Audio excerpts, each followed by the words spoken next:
मित्रांनो, लग्न जुळत नाहीत ही समस्या जेव्हा एखाद्या समाजापुरती असते तर ती तेवढ्या समाजापुरती मर्यादित असते.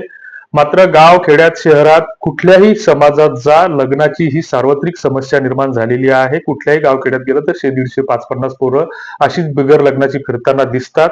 आणि मग जेव्हा ही समस्या सार्वत्रिक स्वरूप धारण करत असेल किंवा सगळ्याच समाजांची ती समस्या बनत असेल, तर त्या समस्येचं उत्तरदायित्व हे त्या सर्व समाजाकडे येतं.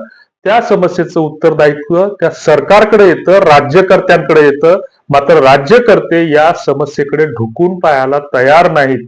कोल्हापुरात, सोलापुरात, बदनापुरात सगळीकडे घोड्यावर बसून बाशिंग बांधून आमच्या लग्नाच्या मुलांनी मोर्चे काढले, कलेक्टरला निवेदन दिले.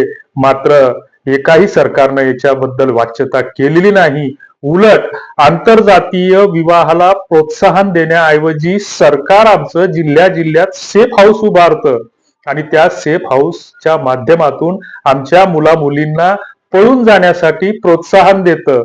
युट्यूब सारख्या सोशल मीडिया चॅनलवर, फेसबुक सारख्या सोशल मीडिया चॅनलवर अश्लील गोष्टींना उत्तान देतं, चालना देण्याचं काम, याच्यावर नियंत्रण ठेवण्याचं काम हे सरकारनं केलं पाहिजे. मात्र ते करत नाही.